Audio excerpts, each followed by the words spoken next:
And so literally I'm sitting in the front row at the storytelling festival, waiting for the next performer to come on stage. And here comes, this 60-ish gentleman and comes and sits down right next to me. And with some kid, some like 20 something kid with him, who pulls a chair out from the front row and turns it around backwards and sits right in front of Kenny, looking at him with his back to the stage. And I thought that's kind of weird. I mean, Yeah, you don't that's see not that every normal day. behavior. What's this kid doing? And as soon as the performance started, of course, I figured it out because he started doing sign language for Kenny. He was Kenny's interpreter. And that's when I realized the guy sitting next to me is deaf. Welcome to the Permission to Heal podcast. I am Marcy Brockman. Together, we will discover what brings us healing, meaning, and true joy. You only need your own permission to begin. Hello, and welcome to Permission to Heal. I am Marcy Brockman, and I am thrilled that you are here. I honestly am moved beyond words that you keep showing up every week to join my guests and me in these amazing conversations. Today we have an interesting, different kind of discussion. Instead of interviewing just one person, I have two, Paul Smith and Kenny Tedford. Paul and Kenny met at a storytelling conference, as they are both storytellers, and became fast friends. And very soon after Paul met Kenny, he asked him if he could help him write a book about his life experiences and lessons that he's learned. So let me tell you a little bit about them. Kenny Tedford Jr. is a master storyteller. He's almost totally deaf and is a man of many talents. He's an author, an actor, humorist, life coach, motivational speaker, counselor.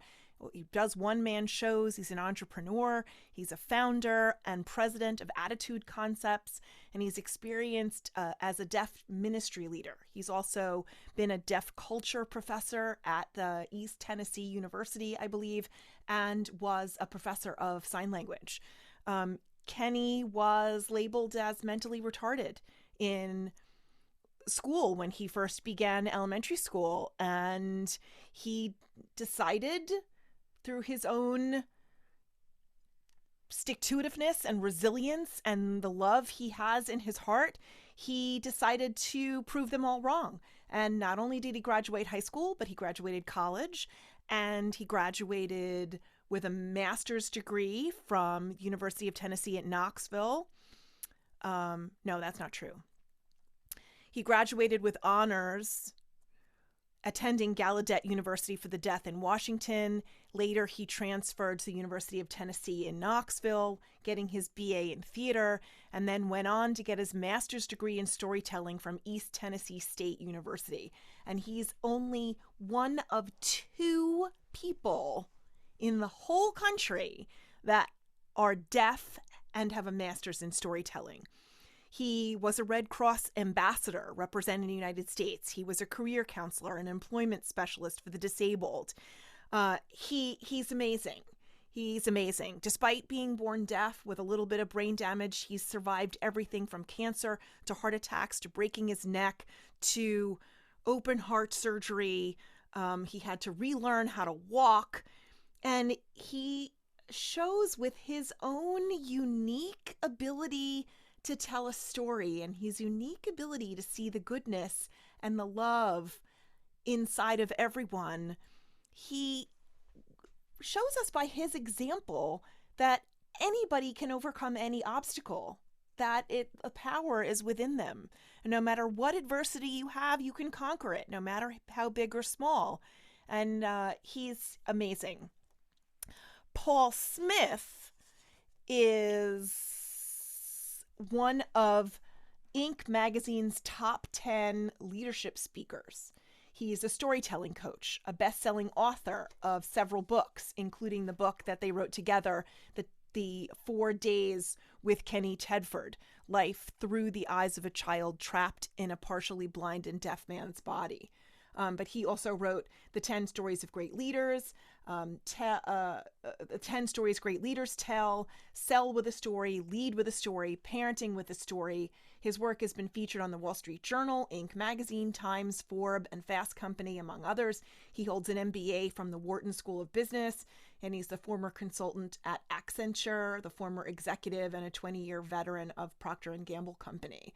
And you can find him at leadswithastory.com. He's a very interesting, brilliant man, and the very unique friendship that Paul and Kenny have with each other is really heartwarming to witness. So thank you for joining us, and I hope you are as motivated and entertained and enlightened and as much as I was in meeting them in this interview. Thank you so much for being here.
All right, so welcome, Kenny and Paul. How the hell are you both?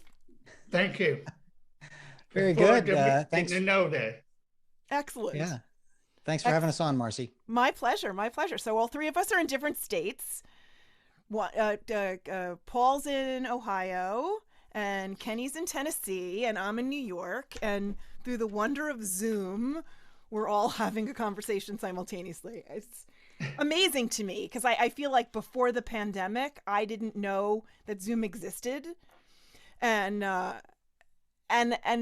this wouldn't have even occurred to me that this was an option.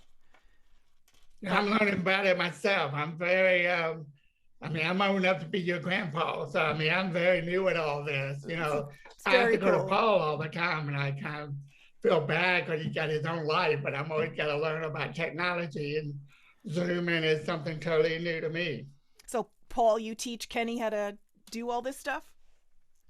Well, as best I can. I'm certainly no expert, but yeah, like you, when COVID hit, I kind of had to take my business underground, right? And sure, buy all the right equipment and cameras and lights and stuff. And so, yeah, while I'm new to this, I'm maybe a step ahead of him. So, which is good because normally he's the one teaching me about life. So it's good that I every once in a while have something I know more than him. So you take so why don't you introduce us to how the two of you met, how you got acquainted, like where did this begin? You wrote a book together, and how does that happen?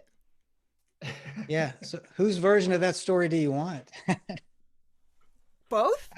That's the number one question everywhere we go. The very first question, they kind of look at Paul and say, why did you write a book about this man? All your other books are business, know. And so Paul has a really best way of answering that question.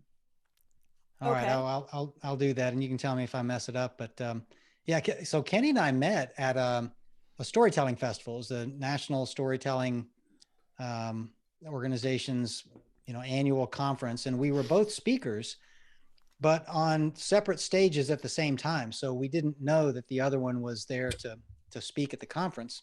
Okay. And we both ended up attending somebody else's performance after that, and we both ended up sitting on the front row. And so literally I'm sitting in the front row at the storytelling festival waiting for the next performer to come on stage, and here comes this 60-ish gentleman and comes and sits down right next to me, and with some kid, some like 20 something kid with him, who pulls a chair out from the front row and turns it around backwards and sits right in front of Kenny, looking at him with his back to the stage. And I thought that's kind of weird. I mean, yeah, you don't see not that every normal day. behavior. What's this kid doing? And as soon as the performance started, of course, I figured it out because he started doing sign language for Kenny. He was Kenny's interpreter. And that's when I realized the guy sitting next to me is deaf. And I just thought that was a pretty ballsy move to come to a 3-day storytelling festival for a deaf guy. Yeah. But he brought his interpreter. So, that's good. And anyway, I kind of figured, I'd never see the guy again. But at lunch, somehow we ended up, our eyes crossed paths at lunch. And, oh, you're the guy that I sat next to. So we sat down and had lunch. And he just started telling me his life story. Actually, he gave his interpreter the hour off for lunch and just started talking to me. He obviously reads lips, and the hour went so fast, and I was just amazed at the stories this guy had. Well, a year later, I'd actually was sitting down to write my second book, and it was going to be about parents to teach their kids life lessons. And I thought, who do I want to interview for this book? I want to interview 100 really fascinating people and collect their best life lessons and put them into a book. And I thought, I've got to interview that guy that I met a year ago at that storytelling festival, this Kenny Tedford character. Right. He was the first person I thought of to interview for this book. So I called him up and we arranged a time to like Zoom like we are now and interview him. And we were exactly 36 minutes into that interview. And I remember because I was recording the interview and he had already told me like 5 or 6 fascinating life stories. And I said, Kenny, have you ever like written all these stories down? You could write a whole book just on yourself. Like, I just need a 1-page story from you for this book because I'm going to interview 99 other people. And he said, yeah, well, I've thought about that, but and people ask me for that all the time. I'll finish a performance and people say, oh, could you have a book we can buy with all your stories in it? And he said, but that's just part of, my cognitive challenge is I can't write, very well. And so I've just never been able to do that. And that's when I said something that, probably surprised me as much as it surprised him. I said, well, you know what, Kenny, I'll do it. I'll write your book. And, even though I had just committed to writing a whole other book. So that was kind of the beginning of the commitment. It took a number of years, but we ended up doing it together. And that's, I guess, how this whole thing got started. That's very cool. So you're both storytellers by trade. This is what you do.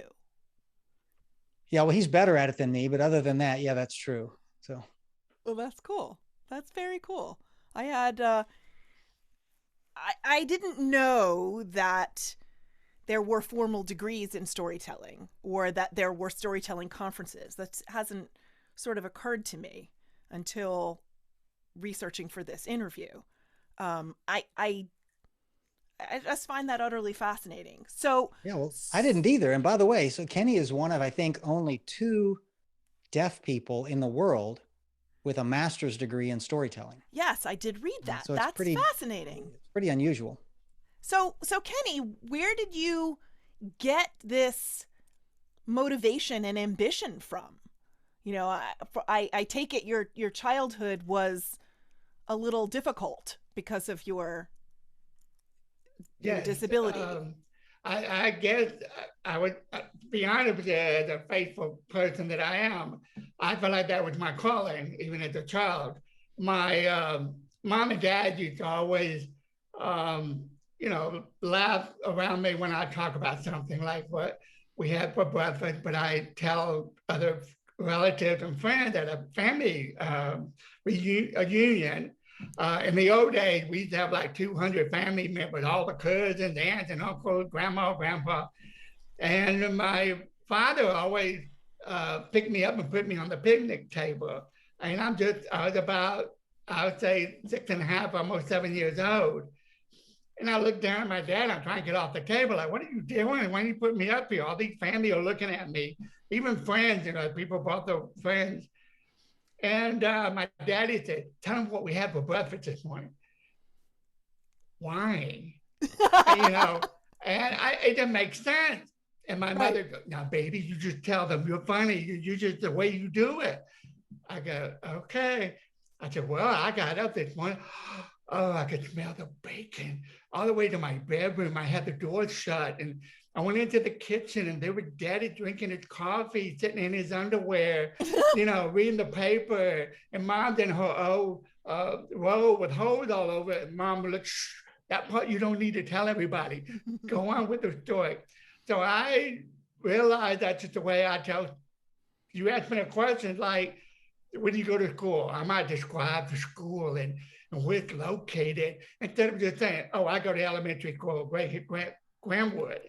Right. So I think it was just what God given me as a gift, because my mom had 9 children. I was the only one born with deafness. And then I also I had brain damage. And so I was born 2 months early. And so I had a lot of other health issues at the time. And in the early 50s, I was born in 1953. So in the early 50s, you're born with deafness, you're retarded. I mean, that's just it. Yeah, education you're was very labeled different. retarded. That's it. I mean, nobody had to meet me or say anything. And then even when they do meet me, I start talking. And back then, my speech was really bad. I took lip reading and speech training for 6 years. And I hated it. I don't know why my mom would make me go to the class with these other kids that looked different. I mean, Down syndrome. Right. I know people, I'm not saying the word mentally retarded to be crude, but in the old days, that's what it was. Mm-hmm. And today it's called mentally challenged. But still, I had a learning disability. And so they basically, you just ask me questions, I would just tell you a story. And I think that's the best way to, I know that people, I think you say if you haven't read the book, that's how a lot of it started also because of one teacher. It was one teacher who believed in me. And sometimes that's all it takes. She even told me then I was only like, I believe 7. And she said, you're the most amazing storyteller I have ever seen. Wow. Then I'm looking at her like, what's a storyteller? Right. I mean, you're talking to a kid who still has not grasped language. Mm-hmm. So when they call me retarded and the other kids, in the class will raise their hand and the teacher said, what do you want? I want to be retarded like Kenneth. And I went home with a smile on my face and I'm like, because they had to learn capitals and, ABC. I would put in the back of the room with a big yellow paper and 3 crayons. That was it. The other kid got the 24 color crayon. She only gave me 3, a black, a gray, and a white. And I said, why can't I have a bunch of crayons? She said, because you're retarded and you're not creative. You can't learn anything. Just color and sit back there and be quiet. I got a class to teach. And so, but to me, it was like, hey, fine. That's all I got to do. So I would take what was given to me and I'd say innocent. And then, when other kids would say, why is that Kenneth back there? He doesn't have to do what we're doing. And she told the whole class, she said, because he's retarded. He's not going to learn anything. This is just the 1st grade. And so the other kids, that's when they turned around and looked at me, and I looked at them and waved like, hey. And then they all turned back around to the teacher and raised their hand.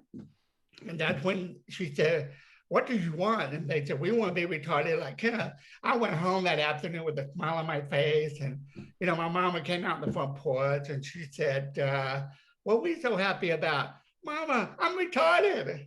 Everybody wants to be like me. She almost fainted. Oh my gosh. And then she said, who said this? And I said, well, the teacher, the principal, the counselor, and all my friends. She goes, oh my girl. She said, you're not retarded.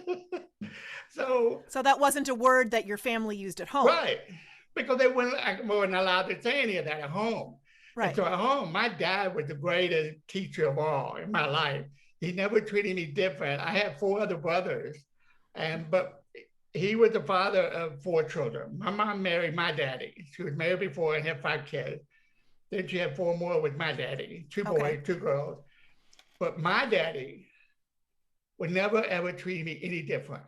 He wrestled with me. He made me mow the yard when it was killing me. I was just a little punk, a little kid trying to push the lawnmower. And he said, you're the older brother and you do as I say. And that's just the way my dad treated me. So I figured, hey, he treats me like he does my brother. He didn't put me aside and, anything. And I never got name called until I went to school. Kids can be pretty cruel. Yes. But a lot of kids don't realize, I really don't believe kids mean to be cruel. I really don't. Until maybe when they're older and they know they're being cruel. That's cruel. That's just being plain out mean. Right. But I think when we're very little, kindergarten, 1st and 2nd grade, whoever the bully is, oh, I'm afraid of him, so I'm going to do what he says. But I always thought they were cool. I thought even a bully was a cool kid, because, he had issues. So what can I say?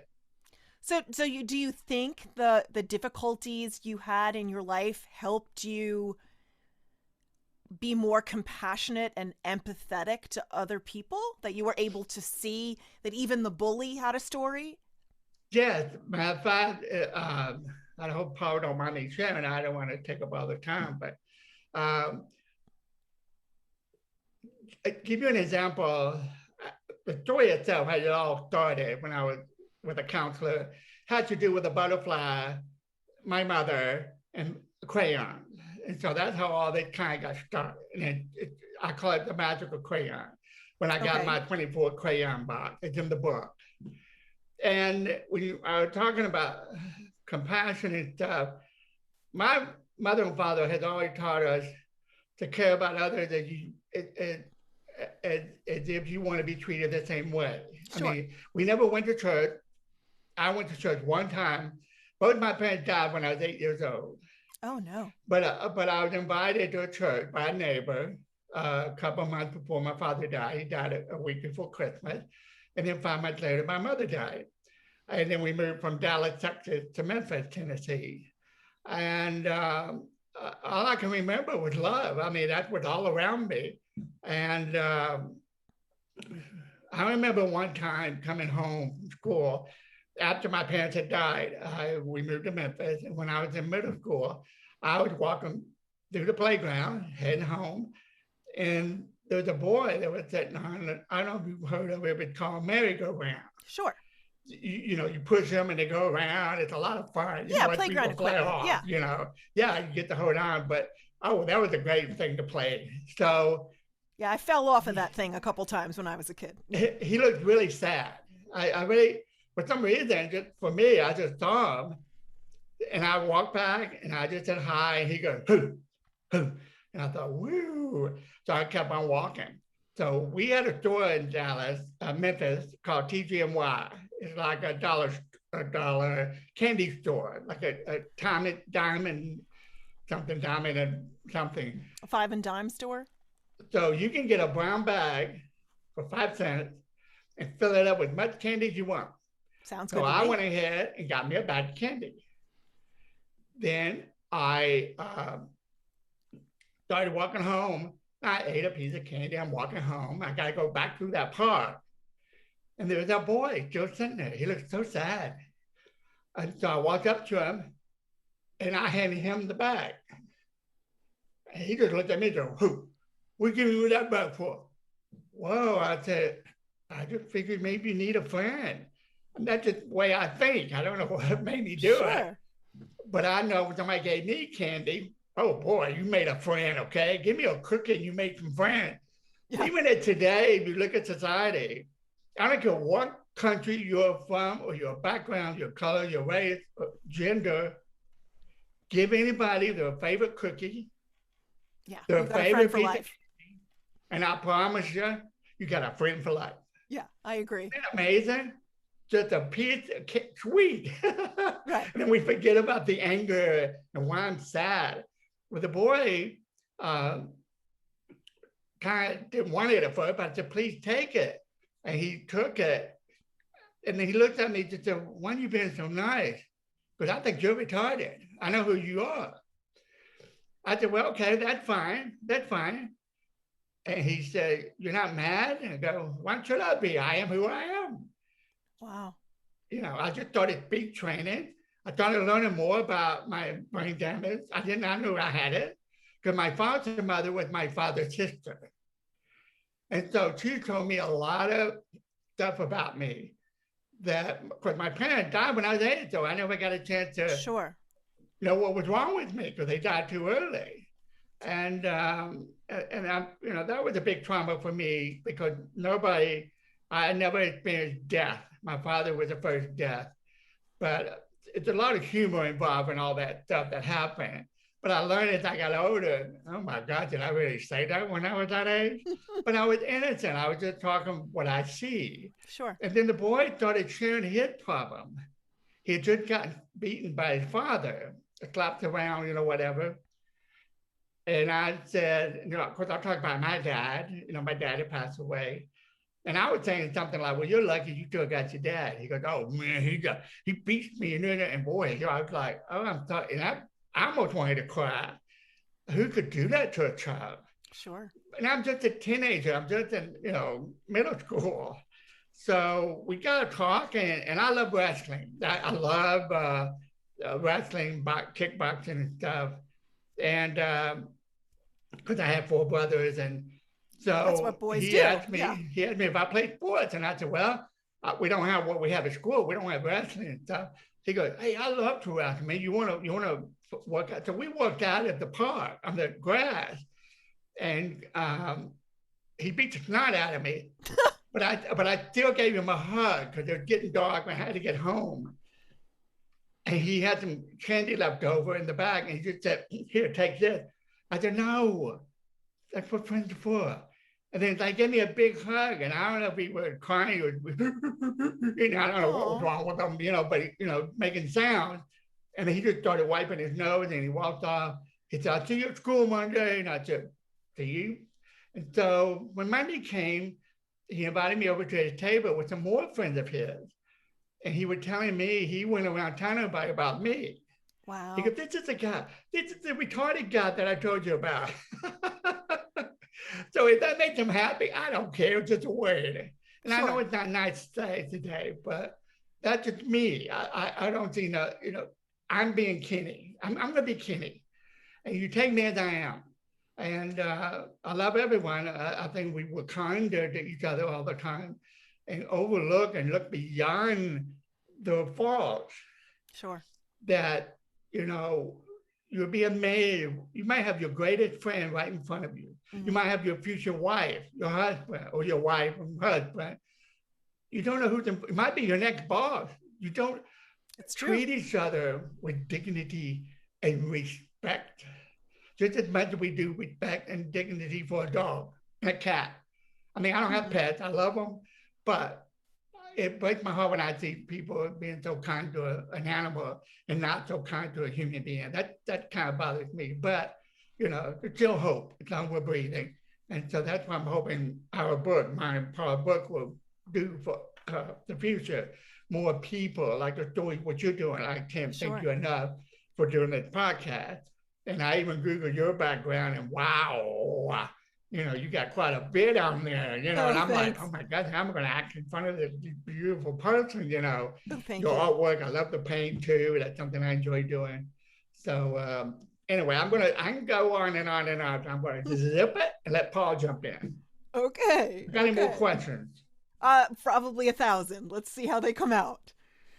So Paul, what made you, it's kind of a dorky question. Like, so you met Kenny, you had lunch with him at the storytelling thing. You were talking about, he was telling stories. You decided to write the book. How did you start? Like, how do you start telling someone else's story? Yeah, well, first of all, it was a challenge just to interview him successfully because, you know, I couldn't just call him up on the phone and ask him questions like I would everybody else. You know, we had to figure out how to do the this video thing and close enough that he could read my lips. And that didn't work out as, right the first Back few then times. with FaceTime, I never knew anything about Zoom. Yeah, we didn't have all this technology when we really started this, or at least we didn't know about it. When did you started the book? It took you a few years, so it. Yeah. Oh yeah. So what, you started like 2017 or something? Oh, well, the book came out in 2014. Oh, it did. Yeah, and so we started it back in, I think, 2000. Before coronavirus. Yeah. That's when you and I started book touring. Yeah, no. Yeah, I'm sorry. Kenny's right. No, it was 2019. 2014 is when we started working on it. Right. Yeah, and it came out then in 2020. So yeah. Okay. Sorry. Yeah. But we started by we would travel. I would go visit him at his house, and he came to visit me at my house, and we'd meet in the middle at some hotel, or a city park or something. In fact, the title of the book is 4 Days with Kenny Tedford, is really referencing the first major set of interviews, which was 4 days that he spent at my house. And so I intended it to be just a straight biography of his life, right. Where I would interview him and find out about his entire life story and write it. It ended up being more like, if you know the book Tuesdays with Morrie, sure, by Mitch Albom.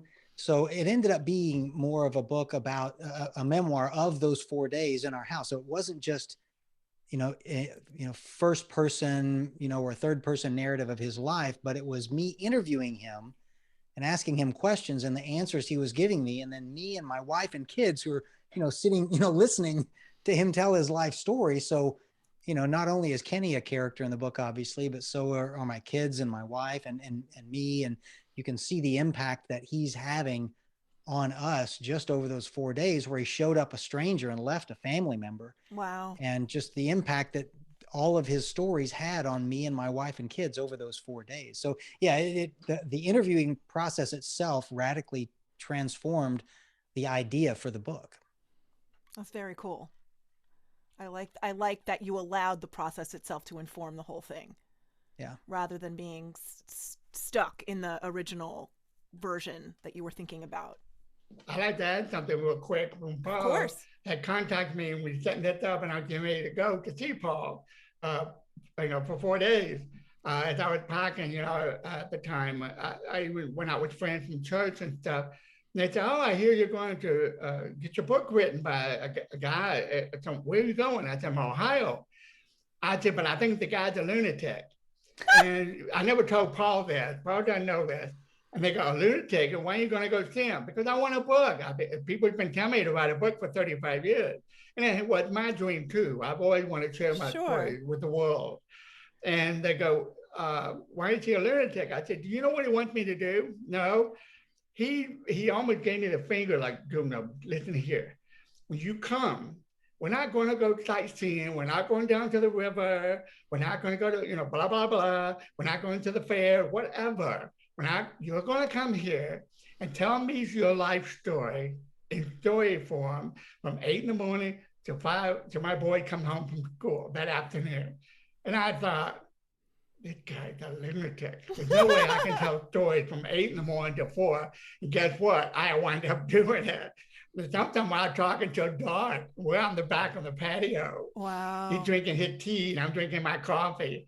And I probably keep coming with questions, And usually the story may even lead to another question. You tell a story. Whoa, back up. How did that happen? Oh, okay. So I tell that story. And then they're probably recording it and taking notes. And it was wonderful. I mean, I have the children are fantastic. They're both grown men now. One's high school and the other one going to college. I hope I don't mind me telling it, but they grew up to fine young men. I mean, I'm very proud. I really feel part of the family. I really do. That's so wonderful. So you didn't have any reservations about going to this man's house for 4 days, and you hardly knew him? No, he can be the lunatic all he wants. The more he does it, the more I like it. Awesome. I love him like a brother now. I mean, once you get to know somebody. Sure. It's like before we did this, before you met me. I don't know how you found out about it. I'm the one who don't ask a lot of questions. I just get excited. I'm gonna do a podcast. Whoever's listening, I hope we all three can put a smile on somebody's face when they finish listening to this podcast. I think it's a podcast, right? It That's is a what this is? podcast, Okay. yes. And so that's what the whole thing's about. I really hope people would finally get a chance to get the book, either on Kindle, Barnes and Noble, whatever. I hope people say they get it on Amazon. And I'm not trying to sell it, but I'm just trying to say. Sure, it's available wherever people I would think buy books online. Yeah. There's a lot of stories in there. And if I can just summarize real quickly, brief about the book, it's basically the life of my story, just being born with a disability, being labor retarded. All my teachers and the principal and the counselor had told my parents that Kenny would never pass the 3rd grade. He will always be getting a government check, or my father didn't want me. He always called me retarded. He said I was worthless. He always played with my little brother and my 2 sisters. He'd do things with them. He'll hug them. He never hugged me once, and the whole time I lived there with him and my aunt. And so, but it was his loss. I grew up to realize it was his loss. I didn't understand why he didn't want to hug me or say I love you. But that's why I dealt with a lot of low self-esteem. Mm-hmm. And I still do today. I mean, I'm not ashamed of it. It's just part of my life. Doing this punked me up. It made me feel like, whoo. So, I miss being back on stage. I mean, that's what Paul knows all of this. And so briefly, my whole life, I was born with the only one with 9 children with a disability, with brain damage, being told I never amount to anything. And I went as far as to get a master's degree in storytelling. And that wasn't my plan. I would be happy just to get a BA, and I got that in theater. So I had a lot of people, even my teachers at my first time at the university. I went to Gallaudet University to learn sign language, which is in Washington, D.C. Yeah, Gallaudet's pretty famous. It's the only liberal art college for the deaf. Teacher would tell me there, you need to be an actor. You need to be a storyteller. You need to be a performer. You got the most goofiest face that we've ever seen. And I'm like, well, gee, that's nice. Thank you so much, goofy face. But they're saying is, they said, we're saying it out of love. Sure. And I said, okay, well, at least you're not saying I'm ugly. Am I ugly? No, you're goofy. And I'm like, okay, I take that, And so I hear that back in elementary. I did acting in elementary, middle school, high school. I went to university. I went to 3 different universities, and all 3 of them I went into theater as well. My BA's in acting and my master's in storytelling. So all through my life, I have dealt with a great deal of trauma. I was 8 when Father died a week before Christmas. He was only 38. Wow. My mother died 5 months later. She was 42. Both of them beautiful people. I love her. My mother was an alcoholic, very abusive when she gets mad. She throws things at my brother and sister. She never tried to hurt us. She just verbally. She just be angry. Right. She breaks things. And so I didn't understand that as a child. I thought, why did Mama got bad breath? She smells like beer. She smells like whiskey. And my next oldest sister would get in the bedroom. So all 4 go to the bedroom. My brother and me, my 2 sisters. And my next oldest sister really was I'll call surrogate mother during the last 5 months of my mother's life, because Father died. Mother took it very hard, and she was already drinking before that. And so at the time as I got older, I moved to Memphis, have a foster father who wanted nothing to do with me. He'd call me retarded, just like they did in elementary. And I kept thinking, and yet my foster mother was always preaching about a guy named Jesus that loved me. And I'm going, because I'm thinking, how can a man that love me take daddy, gives me another daddy that doesn't want me? People call me retarded. They want anything to do with me.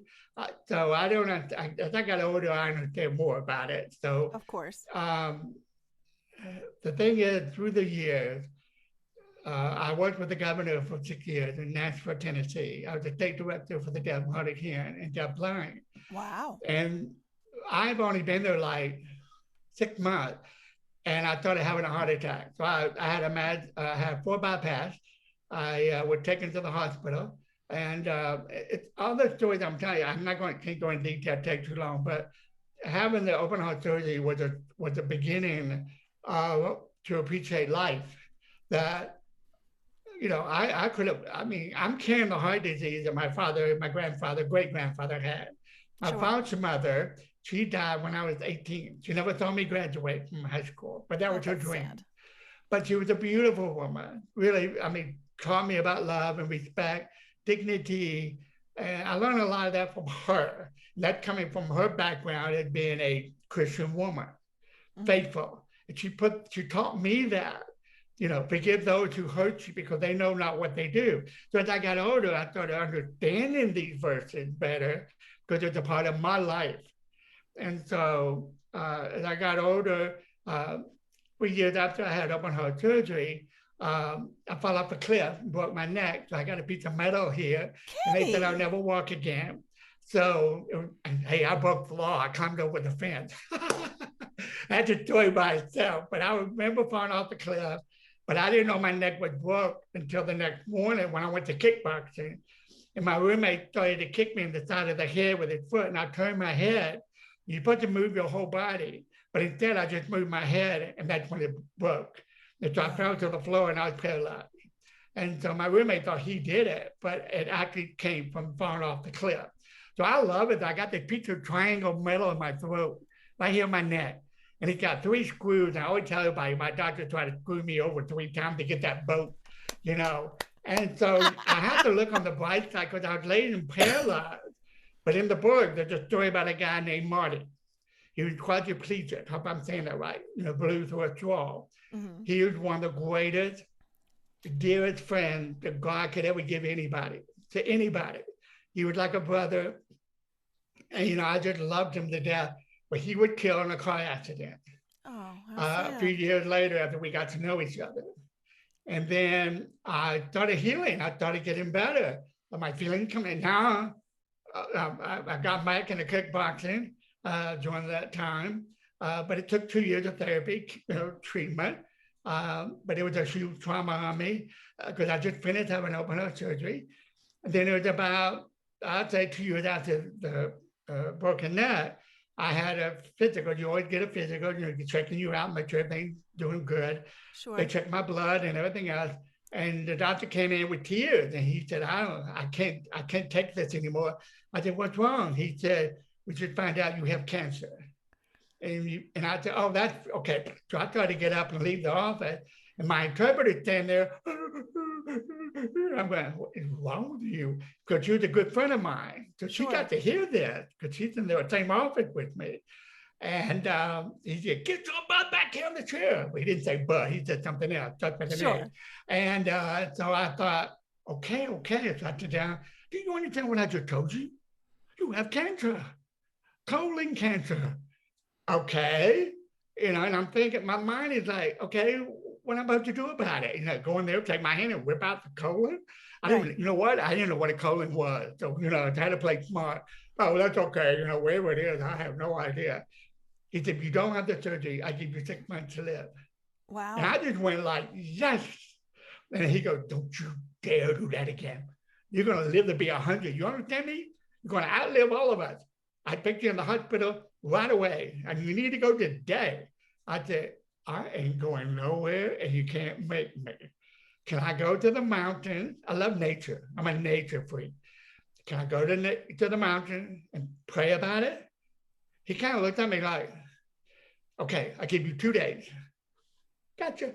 And my interpreter like, get away from me, because she's what I call a negative environment. I don't need this. I know she cares about me. I'm grateful. Right. But anyway, I left, drove to the mountain. I actually parked at the edge of a cliff. And I walked to the edge of the cliff. And I started having those thoughts. But this time I really was thinking about doing something. Sure. The first time I broke my neck, that was just an accident, but it's still, I broke the law. That's in the book. And so I got to the edge of the cliff. And it's like, there's an angel, I could feel like I really could hear music. It's like, your time's not ready. It's almost like, you got to write a book. People need to hear your stories. I'm going, that's never going to happen. I've been trying that for years. After 20-some years, you should kind of say, when is it ever going to happen? Because I know I don't have the brain. There's nothing wrong with me. I just don't have the knowledge to understand words, put it in, Sure. book form like Paul does and other people like you. So I went back to the hospital the next morning with a bag closed. And when I walked into the hospital, the woman looked up, smiled, she's going, "Your room's ready." I'm like, "What?" "I never said I was going to have the surgery." "Well, the doctor left a note here for you." He goes, "Ha ha, I knew you were going to show up." So they brought a wheelchair out, blah, blah, blah, and they did the surgery. But I had 50-50 chance of living because I just had all this other problem, you know, cancer surgery and open heart surgery. And then about 8 years ago, I'd say 7 years, I had a stroke. And I was working at school for the deaf at the time. And so I had a stroke, all the stress, and then right after that, I had a therapy again. I went back into kickboxing, which was wonderful therapy for me. Sure. And then, God bless, I started telling stories. I started traveling with storytelling. I went to the conference, and that's the National Storytelling Conference. And then we have the International Storytelling, which is in Jonesboro, Tennessee. It's the largest in the nation, in the world, actually. And they have a festival coming in October. So that's how I met Paul. I was on another day doing my cancer story. And then somewhere in another part of the hotel, Paul was doing his business performance, motivation. And then we just happened to sit, you know, we met and he sat next to me, or I sat next to him, I can't remember who first. And this is the most beautiful thing when I know God had put it together. Mm-hmm. And it's because at the very end of this young lady giving her presentation to storyteller, she was talking about love and faith and meeting the right people in your life. It's just a story she was telling. And so she handed out everybody a red heart, and you put a write on it, what's the best thing that happened to you during this conference? This was the last day or the day before the conference was over. And it was in the afternoon. And so I wrote, meeting my new friend, Paul. I folded it, and you pass it down, you know, you pass it down to the end. Paul wrote on his, he folded it, he handed it to me, and I don't know what happened. I don't know if he asked me or maybe I asked him, what did you put? What the great thing happened to you? And I said, this is what I wrote. So I handed it to Paul. He's going, oh my. He goes, look at mine. So I looked at Paul. I opened it and said, my friend Kenny. That's awesome. I don't know if he remembers that, but that's how I knew God had planned. And so it just turned out beautiful. And so every day I have my faith. Every time I wake up, I'm praying that, you know, again, I'm going to be honest. I want to get back on stage performing. I miss it so much. And so that's what I'm working on, and praying that I'm also working on a children's book. I got some children's book ideas that I want to do. And wow, so there is no stopping you, Kenny. That's all kind of condensed into a little chewy box, you know, but they all got deep stories behind it. Now I give it back to Paul. How do you find the positivity, the motivation to keep healing and to keep getting better? You know, I know people who have dealt with far fewer road bumps or forks in the road or traumas that you've had, and you just seem like the Energizer Bunny, you know, like there's no keeping you down. You just keep going. How do you do that? Well, I do have my bad days. Paul knows that, and other people around me. But I try to realize, I'll be honest, I think even before I even, you know, became, you know, getting to know Christ and, you know, having the spirit that keeps me going. And that's what I depend on a lot today is spirit. I do love reading the Bible. I see the walk that, I'm not trying to get religious about Jesus, the way he walked on this earth and the way he was treated. I'm thinking, whoa, I'm nowhere near, you know, better than him or anybody else. So every day, even meeting you inspires me. Even before we met, Paul texted me, I saw your text, and it said, I'm stuck in the traffic. And the first thing I said was, dear Lord, let her get home safe. Oh, that's very sweet. That's all I care about. I want to make sure you got home safe. You know, and then Paul texted me, he goes, it's going to be 6:30, is that okay? And I said, of course, that's fine with me. And so it's still on, you know. Yeah. And so what some people may call little things, to me are the great thing in life. You know, so I try to look at it like I look forward to, you know, the future, do some more podcasts. I hope eventually I'll be getting out of this apartment, performing on stage. I miss it. I miss it tremendously. I used to teach. I was a professor at the University of where was I? East East Tennessee State University in Johnson City. Right. I taught sign language 1 and 2 and deaf culture. And I love the sign. I mean, or like I'm doing now, it's or. I don't hardly hear you at all. You don't. But I have to hear noise. I need to hear noise to know that you're speaking. If I take this off, if I take the earplugs out, you can talk till the cow comes home. I think that's what y'all say. Is just the cow come home? Okay. I used to say duck, and if I can know that duck in a row. I think that's right. Anyway. Yeah, you're right. Is it right? Okay. So I'm going to be your grandfather, but I'm still learning. You're not old enough to be my grandfather. Oh, I love it. Oh, you're only 15 years older than me. You're not even surprised. old enough to be my father. Well, I feel like I can be my grandpa. Once you hear the word, I'll be 70 next year, and I can't wait. So now I'm living a whole new life.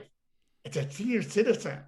Man, you won't believe what's free out there and discount. And the way people treat you, like when I drop a book or if I drop anything, here comes all these people can help you. And I'm like, gee, this is where nice. you been all my life? Yeah, you know, I should have you follow me wherever I go. So I'm loving it. It's another tour. It's another part of my life. But being a senior citizen is so much fun. I don't think of the senior citizen. I think of having what comes with it. That's awesome. And, you know, I have already lost. I told you about my 2 sisters and my brother from my father, you know, that family. Well, they all passed away in the last 10 years. Wow. So my brother passed away 14 years ago. And then my 2 sisters passed away maybe 10 years ago, and they both died 4 months apart. And wow. Excuse me. And so I have lost a lot of loved ones.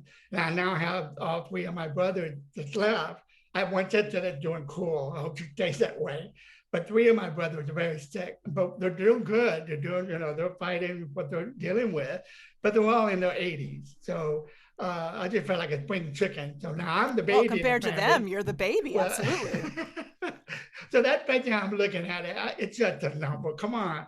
And so, you know, I live alone. I mean, you know, but I make the best of it. When I know I'm going to talk to Paul or something, I get excited. I mean, maybe he does. He's like, oh, God, it's Kenny again. You know, I'm just joking, Paul, joking. I can't see him. I don't know where he's. There he is. He's hard to see. Y'all little bitty people. You're the big slot. You're the queen. You know, then Paul, and me, you're in the middle right there. But then I see a big picture of you, thank God. And that's how I read your lips. And sometimes if I don't see you, Paul would be my translator. Like you could ask him a question, and then he would ask me the question, and then I'll just answer it. Because the audience not seeing me anyway, I don't think. Are people going to see us? Well, there is a YouTube channel for the podcast. And okay. I didn't know how it worked. There are people who prefer to watch instead of just listen. So it goes out on all the podcasting platforms, and that's where the majority of the audience members are. But some of them do watch it on YouTube. Well, I was going to ask, you know, again, if you could add closed caption, there'll probably be some kind of a thing you can get and put on there, and it's closed caption. Because it's not just for the deaf, senior citizens, there's a lot of people who don't understand English or reading words, you know? Sure. And so if you can get that'd be nice. I'm just letting you know. Yeah, sometimes I watch videos with the sound off so it doesn't wake my husband up. So I like to read the I closed love captions. closed captions. I can't hear, I can do anything without it. You know, so I'm addicted to movies. It makes sense. Otherwise, the video doesn't make sense. Unless you can read the lips of the person who's talking. The best part about being deaf, I have fun with it. I love mystery. I love BBC mystery, detective, you know, who did it. And then when I was done, I never failed. Like I said, I'm almost 70. I'll be 70 next year. Ever since I can remember as a boy, first time we got a TV when I was little, I wanted these murder mystery. And it's always, you know, somebody got a gun on somebody in the living room, you know, rah, rah, rah, rah. And all of a sudden, all the light goes out. You know, somebody plunges off the light. The light comes back on. The person with the gun is gone, and there's a dead body on the floor. Right. But they're talking in the dark. what's happening? You know, that's when I find out closed captioning. And so I get fun out of it because once the light comes back on, I'm going, well, where did she come from? I didn't know she was in the room, you know. And so that's me, though. I got to be creative. And I think that helps a lot about my performance is to be able to tell, when I tell my story, I want you to feel it. Yeah. So when I talk about falling off the cliff, I go into details. And I see these big guys in the audience, like bodybuilders, they're grabbing their girlfriend or their wife or their boyfriend, or they're, you know, they're just grabbing them like, oh, oh, you know, and I'm like, this is fun, you know. You take them all on an adventure. Audience. You get to watch your audience, you know. That's awesome. Then when I talk about my mom and dad personally, I share a lot of tears, and that means a lot to me. Wow. Yeah, I do. I teach high school English. That's my job, and every year I do a storytelling narrative project with the students, and I give them 3 minutes, and they have to tell a slice of a story, find the kernel of something that they want to tell, that they want to share, and then describe the hell out of it. You know, we did that. Tell the kids that's what I did also to get a master's degree. So they're way up there. You're doing good. It's like 3 minutes or 5 minutes, and then you know that's what I have learned. I miss teaching. I really do, and so that's great. I'm glad to hear you're teaching. They love it. At first, they like freak out because they don't. I give them such broad topics so that they can kind of really just tell any story, but I don't let them bring notes up with them. Memorize your first line and memorize your last line and know your roadmap on how to get from the beginning to the end and just tell the story. Well, I got to tell Paul, like I told you earlier, get back on the day. If God willing, and someday I could start making, you know, performance, and I might be in your area, that would be awesome as a guest speaker. And Paul, come with me. That'd be great. We could come visit the whole school and give stories, you know. That'd be pretty cool, I think. And of course, it'd be a great opportunity to say hello to you in person. So Paul, what about the stories that Kenny tells and his life experience did you want to share? Like what aspects about that did you find the most touching, or that affected your wife and your kids, or you know, like I want to know what about him moves you? Yeah, so you know, I started this project thinking about Kenny as you know, me as the author and him as my subject, and so you know, my job was to you know, find out about his past, but it kind of morphed into me being the student and him being the teacher, of me just learning his life wisdom. You know, I mean, for example, you know, you were asking about, you know, how can he be so resilient after all of these, you know, terrible things that have happened to him. He's like a cat, you know, he can't kill the guy. Yeah, I'm thinking like a phoenix rising. You know? Yeah.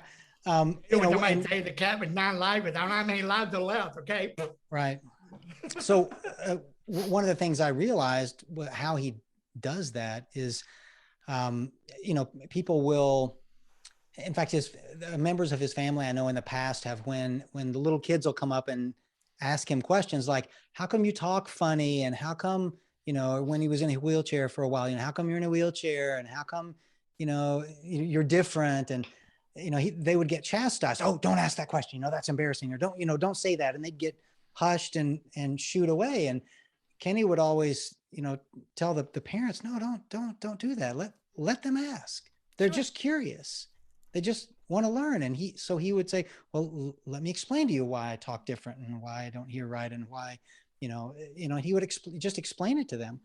And he said, you know, kids are just curious. They're not trying to be cruel. They just want to know. And if you don't let them ask those questions, they're never going to learn.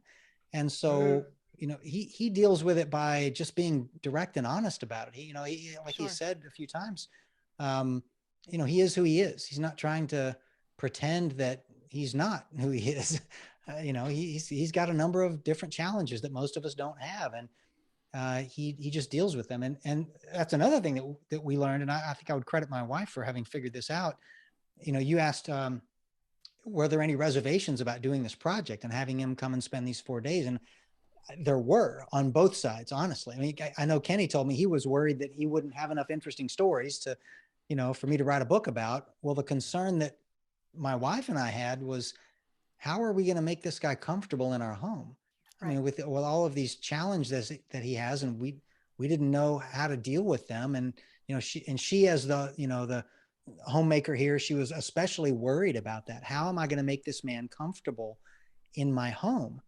And he's going to drive here, and how is he going to get here? And, which room does he need to sleep in, and what does he need to eat, and how do we need to treat him? And, what extra things do we need to have around the house? And by the time he left, she said, I realized, all of those challenges Kenny had were a problem for her. It was a problem for me.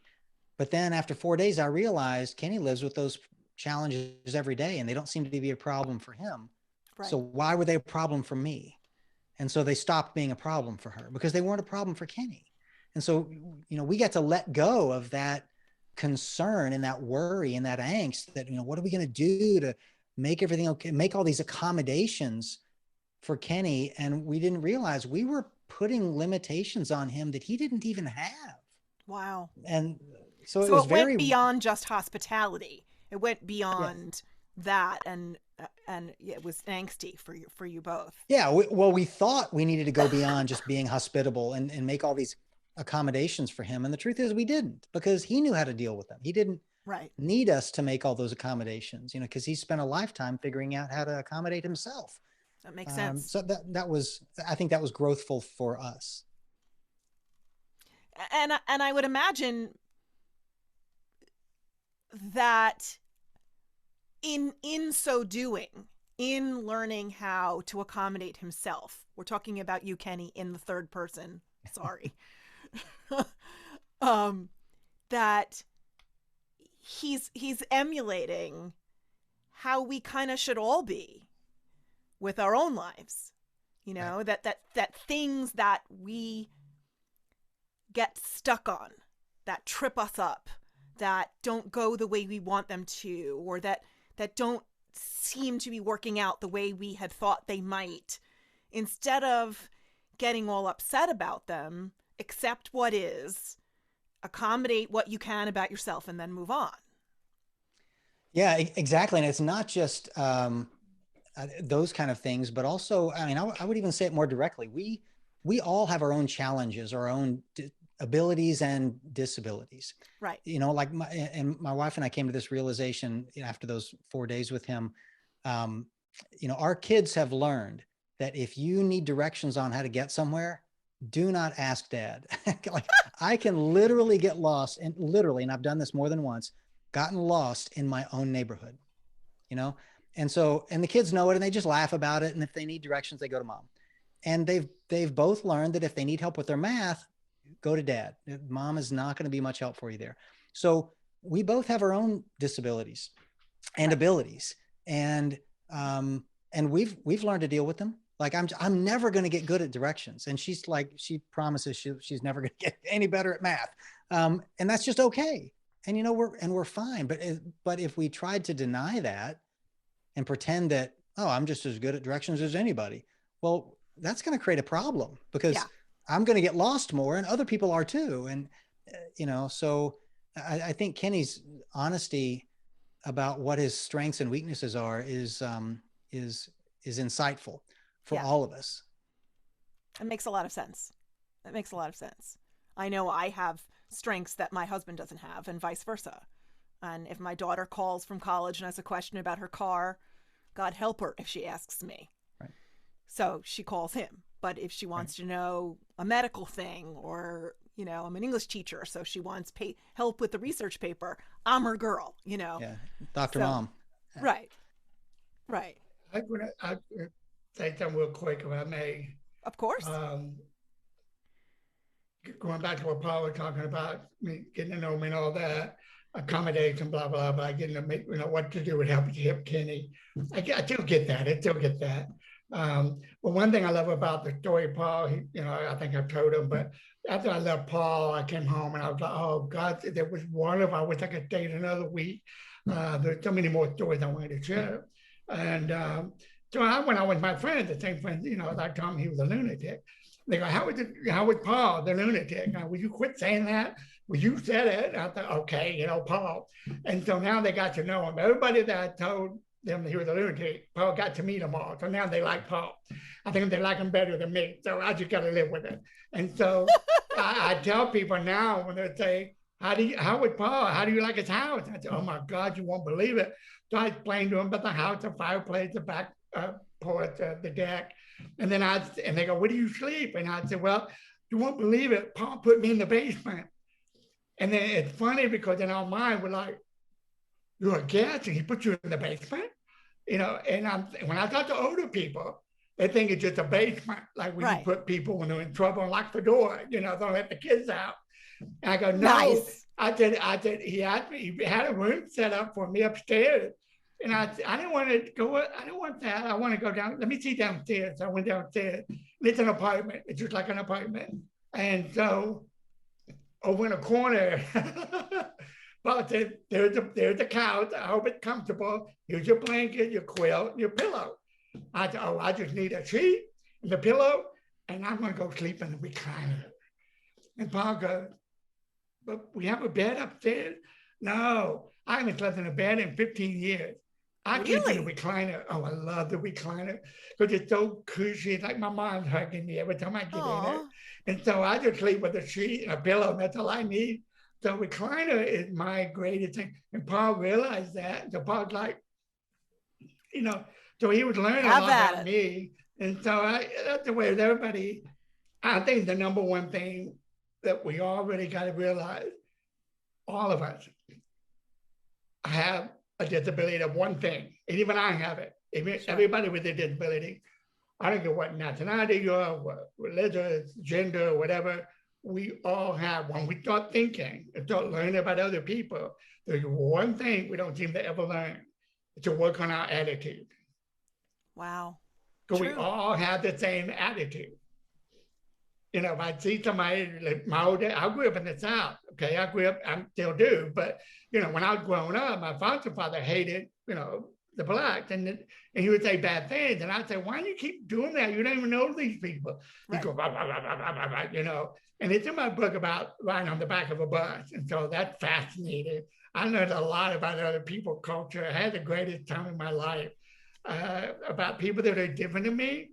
And that's another thing I think I just love to do. I want to get to know somebody who's different than me. Sure. You know, that's interesting. I'm going to be upfront. When I started teaching at the university, there was actually some people coming up to me. You can't tell, you got to be careful about, you got a lot of people in your class that, you know, that you got some that are transgender. I'm going, awesome. Oh man, I can't wait. And they're going, no, you can't say anything. Why? They're students, they're my student. But I don't see them as transgender. I see them as my student. Right. So that's the bottom line. Everybody comes through that door, it's my student. Mm-hmm. And I always introduce myself. Hi, I'm Kenny.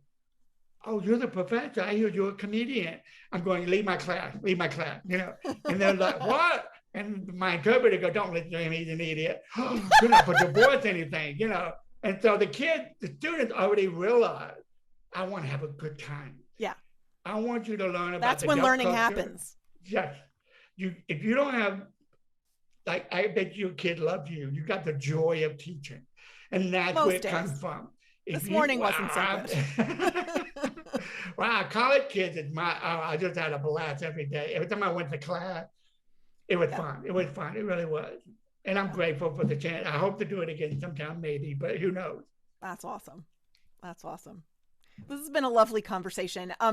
To wind down each of the interviews, I do 7 quick questions. And it's a little different talking to 2 people at the same time. So maybe we'll take turns, you know, and see how it goes. So the first question is, what 6 words would you use to describe yourself? Are you asking me? You? Yeah, both of you. Compassion. Okay. Love. Laughter. Excellent. Fun. Yes, I agree. Excited.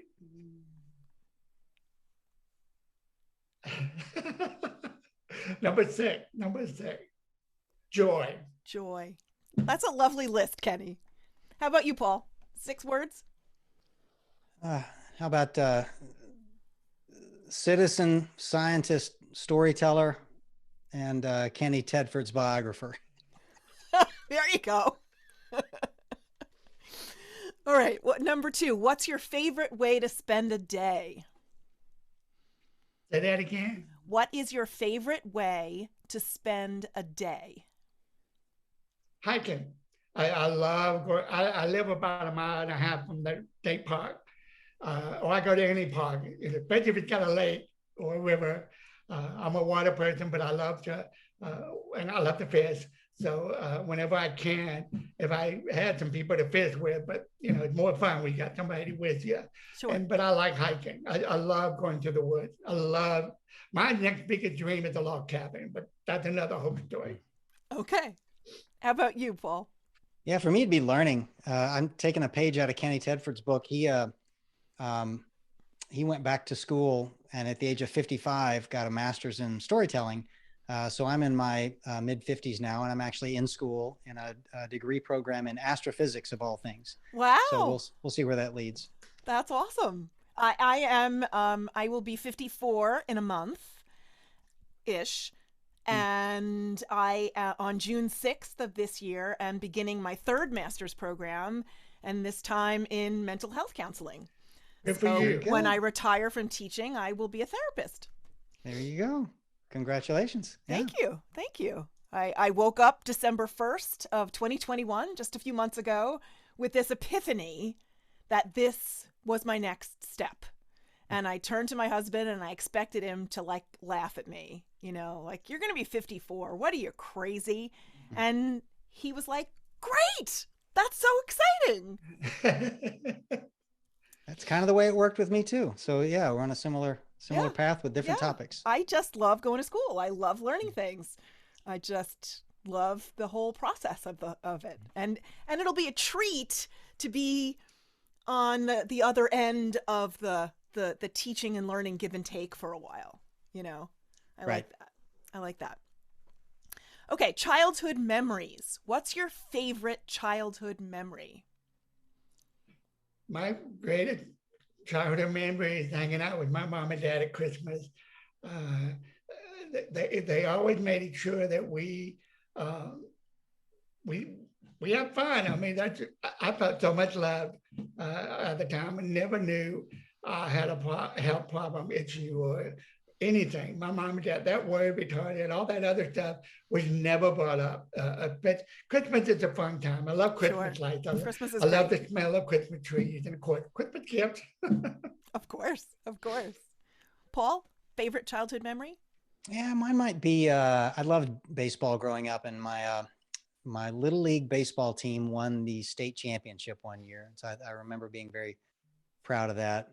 That's cool. Well, I found out many years later from my dad that I wasn't very good at baseball anyway, but at least for most of those years, I had a memory of being very good. So at least I thought I was for a while. Well, maybe you were good for your age and his memory was skewed. Yeah. Who knows? Okay. Number 4, what is your favorite meal? Oh, easy. Mexican. I grew up in Texas. Mexican. I have a breakfast, lunch, and dinner and night snack. Okay. Mexican food. Sushi for me. I love sushi. I love them both, but I could do sushi 3-4 nights a week easy. What do you like? Sushi? Yeah. Kenny won't eat that, but yeah, I will. Yum. So good. Did you say you like sushi? Yeah. Okay. That's nice. More tacos for you. Everybody I know loves that stuff. Wait, that's great.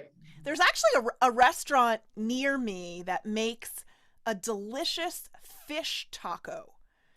That it's all this, the Mexican tomatoes and the cheese and the spices, but the protein in the taco is fish. It's delicious.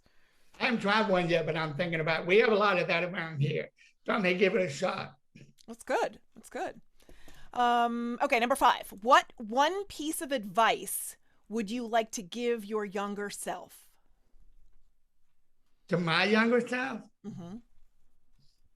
To love myself. Don't give up. There's always hope. As long as you're breathing, there's hope. That's true. That's true. Paul, what would you tell mine would little probably Paul? be start studying that astrophysics a few decades sooner. Do you have a goal in mind with that? Do you want to teach? Do you want to work as an astrophysicist? Or you're just learning new stuff? Neither of those. It's mostly just to learn out of my own morbid curiosity. But if I did do something practical with it, it would be, instead of writing business books, it would be to write science books someday. Not textbooks, but for a lay audience. So, but I don't really need a practical outcome. I'm really just doing it for the love of learning. So I'd be successful either way. I was actually thinking last night, my husband had this very boring space exploration documentary on as a way of like lulling himself to sleep. And so I went to bed with this thought in my head. I took an astronomy class in college as an undergrad, and I didn't understand how to do the math involved in figuring out all of the things that I was supposed to figure out. And so it was so much math and much less about like what the planets were made of, or why certain things were this way, or composition, or, rotation of what axis, or whatever. It was all this math stuff, and I was completely turned off. It made no sense to me whatsoever. Yeah, that's not surprising, and it's a very common observation / complaint. Yeah, astronomy, physics is it is a lot of math, but I enjoy that part as well. So, well, like the conversation, I was fine, but have me try to do the calculations on my own, there was no way. Like, we know our strengths, that is not one of mine. Exactly. You know. So I can follow along when someone else is doing the work, but I can't. My brain just doesn't work that way, and I've learned to accept it. Good for you. Okay, number 6. What is one thing you would most like to change about the world? You say that again. What is one thing you would most like to change about the world?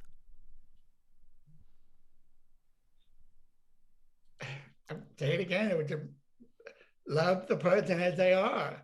Don't try to change anybody. Just love them where they're at and let them see where you're at. And then when you both get together, you can always be friends. Always. That's awesome. That's awesome. Yeah, and this is probably just informed by current events right now, but I think I'd like for all countries, governments to be satisfied with where their national borders are. Yes. And leave them there. Leave them and move on. There. Absolutely. Absolutely. Okay, the last question is somewhat frivolous. I want to know what kinds of things you like to watch on TV. Say that again. What do you like to watch on television? Me? I just said BBC Mystery Detective. Okay. I love to use my brain and figure out who did it at the end. Many times I lose it, and I'm like, oh, it can't be. She was such a nice woman. He's such a nice guy. You always hear it. I grew up, it's always the butler. Sure. It's always the butler. And I kept thinking, why do they keep blaming him all the time? So I love mystery, and BBC, which is British show. Sure. It's just so less bloody and all that. And they don't cuss as much as we do in America. Yeah. So I like that. I don't care much for the cussing part. I agree with you. I like a lot of the things the BBC puts out. And Paul, TV shows? Yeah, my wife and I enjoy watching, crime and hospital dramas and stuff like that. It's all much more exciting than the work that we both do. And so, nobody dies or goes to jail or anything in the line of work that we're in. So anything like that is more interesting. But we're certainly glad that we don't actually do that for a living. Oh, absolutely, absolutely. Yeah, I like hospital dramas, but I don't. And even legal things, but I don't very much like police criminal crime things. I think that my I'm a little overly sensitive when it comes to things like that, and shows like that give me nightmares. Yeah, Upsets don't watch me. them. No, yeah, it upsets me. Well, gentlemen, I am so excited to have finally met you. This was really a wonderful conversation. Thank you so much for taking the time out of your schedules and chatting with us. This has been really great. I had a ball. I was always looking forward to this. As you can see, I was just telling Paul, I just finished doing what I do a lot. I get excited and I go, I feel like my inner child has never grown up. And I talk to Paul a lot of time when I finish podcast. Well, Paul, I hope I didn't embarrass you by going, boo, boo, boo, boo. I just get excited. You're so adorable. I just feel like a kid. That's another thing. I haven't grown up. My inner child keep like refusing to grow up. My outer side, I'm getting older. Hey, I love it. But my inner child, when you do something, you gave me a flower or something, give me a butterfly. And I get excited. Woo! And I'm trying to be more like, other men that are younger, like Paul, tough and, well, what do you say? What do you say? Say that again? Paul's a great guy, but I'm just making fun of him. Sure. But I'm just saying, I feel like a child. I just feel like a little boy, and I just haven't grown up. And I love it. I'm not complaining. I think we would do better to be like that, Kenny. I think too many of us have lost touch with our inner child, have lost touch with play and laughter and joy. And I know my life would be better with a little more of that. So thank you for reminding me. Yeah. Well, Paul kept telling when he started the book, he compared me between Helen Keller and Forrest Gump. So I take them both any day. Yeah. Well, they're both resilient folks. Awesome. Yeah. Thanks for doing what you do, Marcy. Thank you so much. This has really been great.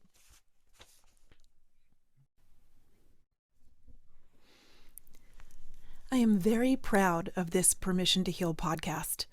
I want to thank all of you for listening each week, and I'm so glad that it speaks to you. Creating and producing this podcast brings joy to my life, but honestly, I need your help because I find commercials annoying when I listen to podcasts. I don't have commercials on Permission to Heal. I pay for the costs of creating, producing, and marketing this podcast out of my own pocket, and I'm happy to do so, except that times are kind of tough right now, and I could use your help. So through Patreon and a Patreon subscription, you can support the Permission to Heal podcast and help ensure that I'm able to make more episodes and share them with the world. There are several subscription levels that come with different perks and swag. If you're able to, and if you are inclined to, I would really, really appreciate your help. Please go to www.patreon.com/permission to heal. Patreon, patreon.com/permission to heal. And it's linked in the show notes. So scroll down, click away. Thank you so much for your consideration. I hope you and your families are well and happy. Thank you for joining me for this episode of Permission to Heal. I hope you found it moving and inspirational. Please remember, you don't need anyone else's permission to trust and follow your heart. You have the power within you. Subscribe to Permission to Heal so you don't miss any new episodes, and please share this with your friends.